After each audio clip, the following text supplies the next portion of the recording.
अभिभावक से खर्चा मांगते तो खर्चा भी नहीं देते थे, क्योंकि हालत थोड़ी सी खेती की बाढ़ थी, बिना पानी की खेती होती थी। सोने की तरफ भी ध्यान नहीं था मेरा, पढ़ाई की तरफ ध्यान था। एक सवाल मेरे को नहीं आता था तो मैं एक सवाल के लिए 2-2 3-3 घंटे लगा देता था उसके लिए, मेहनत करने के लिए। और उस सवाल जब तक हल नहीं होता था मेरे को नींद नहीं आती थी। अधिकतर टीचर कहते हैं मेरे 10वीं का रिजल्ट कम रहता है, जबकि मैं कहता हूँ मैं 22 साल तक गणित पढ़ाई है, मेरा कभी भी गणित का रिजल्ट 90% से कम नहीं रहा है। मोबाइल ख़राब चीज़ नहीं है।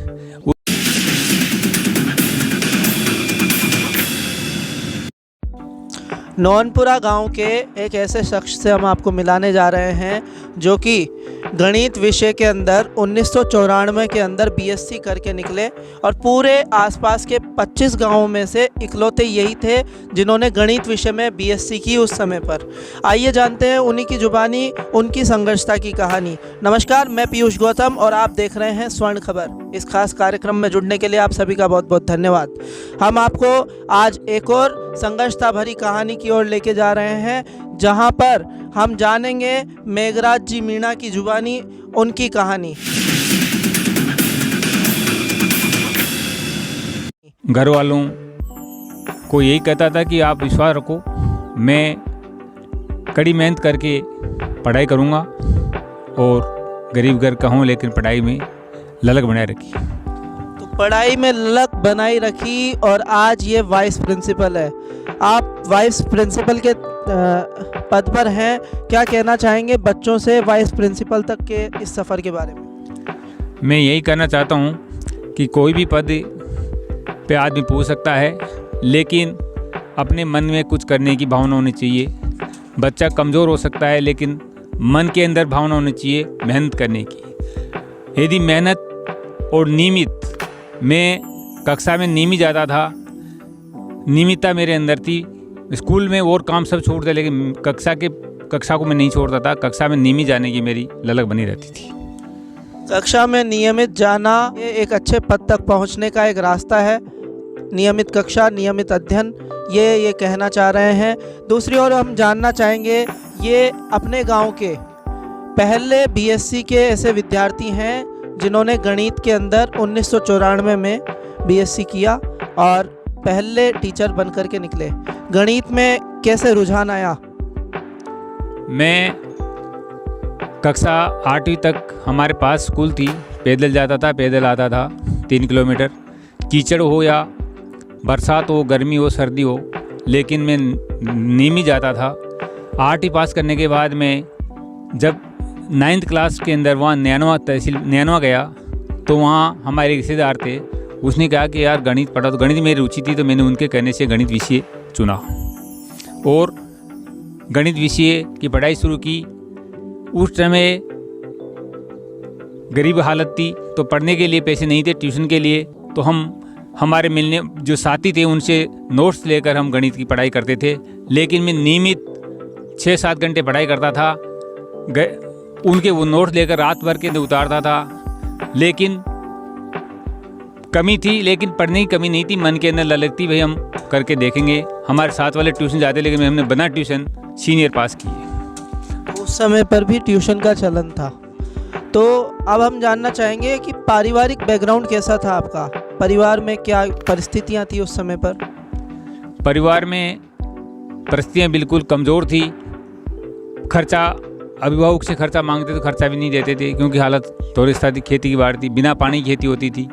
पढ़ाई के स्तर की सुविधा न होते हुए भी आज एक वाइस प्रिंसिपल तक पहुंचना और अपने आप में एक नया मुकाम हासिल करना, ये बड़ी बात है। लेकिन इस सफ़र में जो संघर्षताएं इन्होंने देखी, परिवार के अंदर निम्न स्तर से उठे, आज ये एक काबिल स्तर पर है, आज अपने आप को सफलता के मुकाम पर पहुंचा मानते हैं। क्या इन्हीं परिस्थितियों को देखते हुए आज के समय में जो गांव के बच्चे हैं उन्हें क्या संदेश देना चाहेंगे? गांव के बच्चे भी आज के समय में इस तरह का स्ट्रगल करते हैं।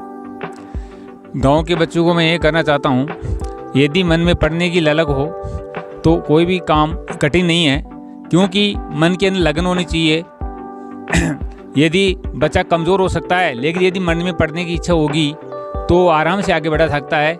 एक तो नियमितता होनी चाहिए अपने क्लास में जाने की, और उसके साथ साथ रेगुलर पढ़ाई हमने को करनी चाहिए। मेघराज जी, बचपन में जब आप पढ़ाई करते थे तो स्कूल की क्या परिस्थितियां आपको देखने को मिलती थी?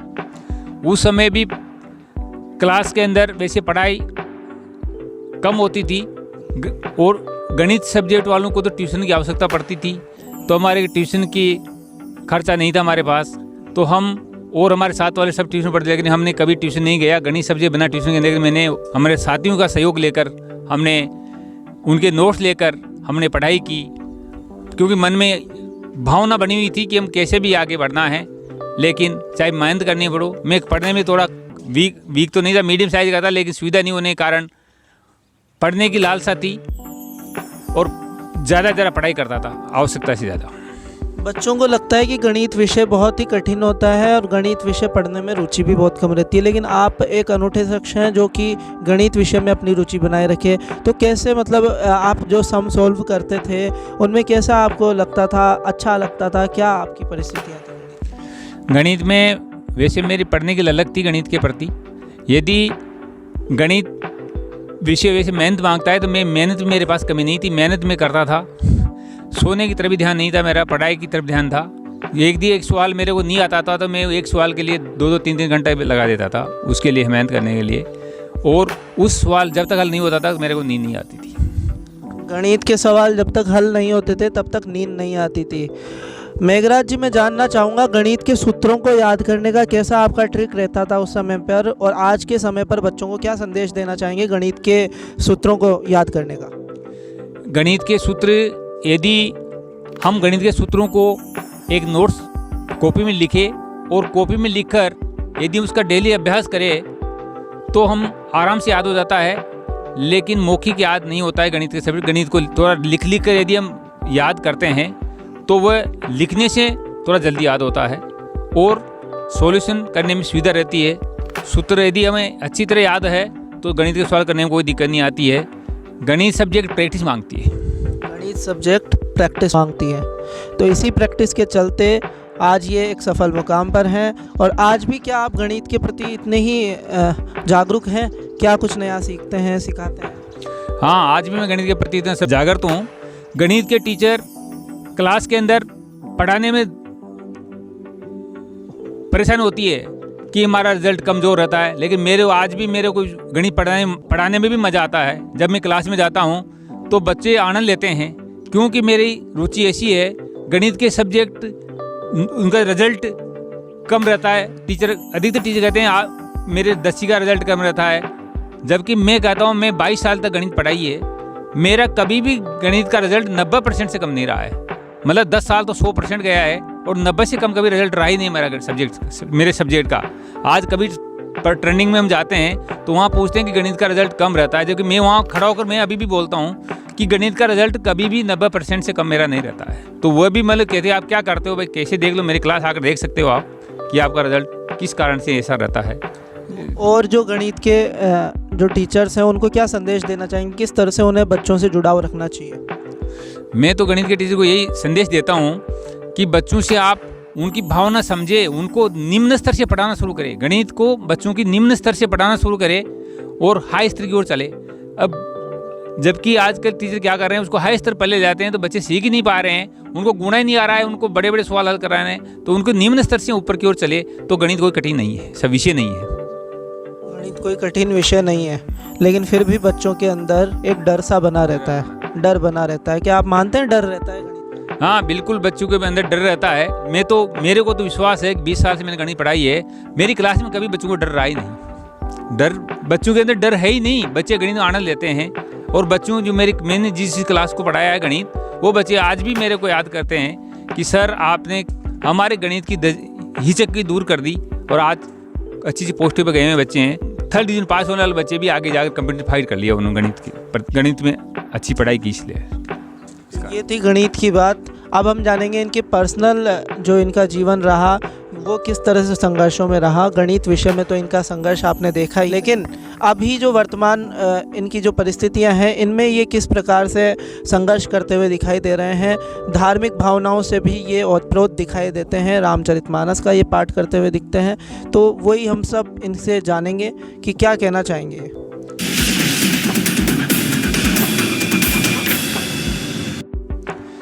देखिए, मेरी शारीरिक समस्या भी बहुत ज़्यादा आ गई थी। जब मैंने 94 में बीएससी की थी, उस समय मेरे ऐसी बीमारी लगी थी मेरे शरीर के अंदर, डॉक्टरों ने मना कर दिया था कि आप जीवित नहीं रह सकते। तो डॉक्टरों ने जयपुर भी दिखाया, तो जयपुर वाले ने भी कह दिया था कि आप तो भाई हमारी तरफ से तो आप बच नहीं पाओगे। क्या बीमारी थी? शरीर में दर्द रहता था मेरे, लेकिन जांच में कुछ नहीं आता था।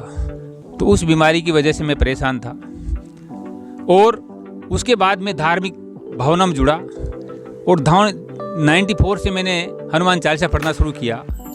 और हनुमान चालीसा पढ़ने के बाद मेरे को इतना होश आया कि यदि हनुमान चालीसा को मन से पढ़ा जाए तो बीमारी जो है अगर आदमी के शरीर में होगी तो उसका एहसास नहीं होगा उसको। मैं तो ये मेरे मन से कह सकता हूँ। उसके बाद 2001 से मैं रामचरितमानस पढ़ना शुरू कर दिया और धीरे धीरे मेरे मतलब जैसे हमारे एक कमेटी बनी हुई है न्याणवा के अंदर, उससे मैं जुड़ गया। और वहाँ हमारे हर नौरतों में हमारी तरफ से एक रामायण होती है हमारी समिति की तरफ से, हमारी समिति द्वारा। तो उसमें हमारे समिति द्वारा ही नवरात्रा तक पाठ किया जाता है और हम आनंद से वहीं रहते हैं। स्कूल में ड्यूटी भी करते हैं और घर नहीं आता हूँ, स्कूल से ही हमारे आश्रम में चले जाता हूँ। तो मेघराज जी ने सनातन की वो शक्ति को महसूस किया जिसने कि बीमारियों को मिटाने ही नहीं, बीमारियों का एहसास दिलाना भी बंद कर दिया। जो हनुमान चालीसा ने ऐसा चमत्कार करके दिखाया कि ये अपनी बीमारियों से लड़ने में भी कामयाब हुए और एक सक्षम पद पर भी पहुंच पाए। आपका पहला कंपटीशन कौन सा था, कैसे दिया, क्या प्रयास रहा? हमारे समय में कंपटीशन नहीं था, हमारे टाइम में सीधी भर्ती थी और सीधी भर्ती के अंदर हमने 4-5 जगह सीधी भर्ती में गए थे। हम पहली बार हमने एयरफोर्स के अंदर गया था। एयरफोर्स में हमारी एग्ज़ाम हुई थी वहाँ जोधपुर के अंदर। उसमें 5 पोस्टें थी, 5 पोस्टों में डबल 10 छात्र पास हुए थे हम। उसमें मेरा सिलेक्ट हो गया था। लेकिन जब दोबारा कंपटीशन हुआ तो उसमें 5 पोस्टों में हम आ गए थे, लेकिन डॉक्टरी मियाना में बाहर हो गया वहाँ पर आँख की वजह से, और निज़ाम में उसमें सेलेक्ट हो गया वो था। इसके बाद जब आपने जो टीचर का एग्ज़ाम फाइट किया या सीधी भर्ती जो भी थी, उस समय क्या परिस्थिति देखी? उस समय ये परिस्थिति देखी मैं, उस समय भी मैं शरीर से समझ थोड़ी सी शारीरिक क्षमता कमज़ोर थी बीमारी संबंधी। तो हमारे सीधी भर्ती से हम अजमेर के अंदर इंटरव्यू में गए और सबसे पहले हमने इंटरव्यू में वो दिन हमारा इंटरव्यू 2 जगह था, एक तो जोधपुर के अंदर था और एक अजमेर के अंदर था। तो सर्वप्रथम हम जोधपुर में चले गए और जोधपुर में हम 11 बजे इंटरव्यू देकर वहाँ से रवाना हुए। तो हम 10 लड़कों ने गाड़ी की है और गाड़ी करके हम अजमेर पहुँच गए। 10 मिनट पहले हम अजमेर पहुँच गए तो दोनों जगह हमने इंटरव्यू दिया, तो हमारा नंबर 2nd ग्रेड में अजमेर जोन से हो गया। अजमेर जोन से 2nd ग्रेड के टीचर बन गए। लेकिन अब जो वाइस प्रिंसिपल के पद पर हैं आप, और एक तरफ हम देखते हैं बच्चों में मोबाइल का एक अलग सा अट्रैक्शन रहता है। मोबाइल के 2 पहलू होते हैं, मोबाइल सदुपयोग में भी आता है, दुरुपयोग में भी आता है। तो बच्चे क्या है, दुरुपयोग की ओर ज़्यादा बढ़ रहे हैं। तो मोबाइल के दुरुपयोग से बचने के लिए आप क्या विशेष सलाह देना चाहेंगे? मैं तो छात्रों या बच्चों को एक शिक्षा देना चाहता हूँ मोबाइल के बारे में।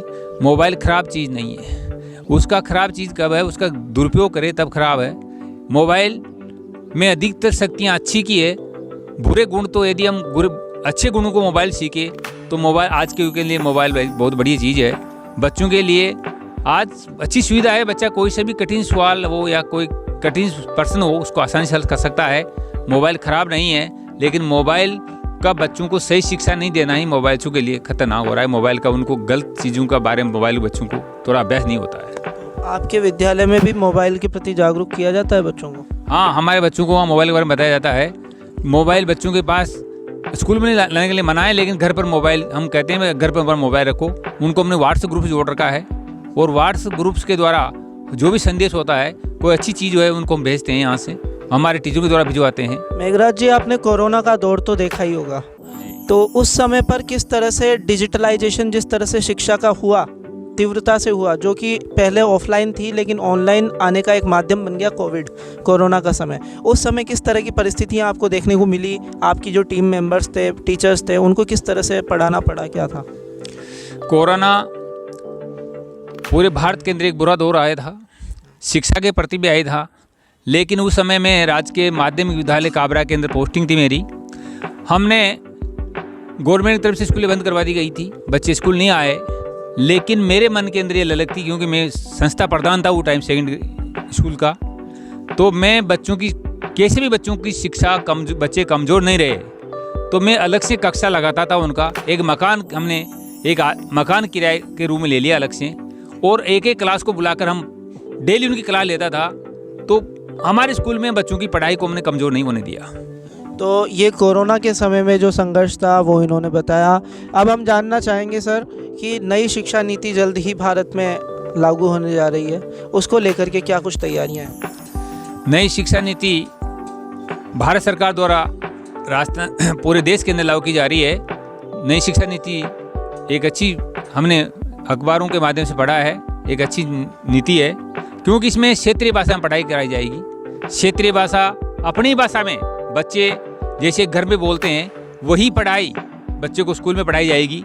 जैसे घर में जो बोलता है, जिस क्षेत्र में मारवाड़ी बोलता है तो मारवाड़ी में, मेवाड़ में, और गुजराती में, मतलब इस तरह से आप अलग अलग क्षेत्र की भाषा उसमें पढ़ाई जाएगी। तो एक बहुत नई शिक्षा नीति एक अच्छी शिक्षा है, इसके लिए बच्चों को अच्छा सीखने को मिलेगा। ये था मेघराज जी का साक्षात्कार, और हमने जाना मेघराज जी के बारे में। मेघराज जी की कहानी कैसी लगी आप सभी को कमेंट करके ज़रूर बताइएगा।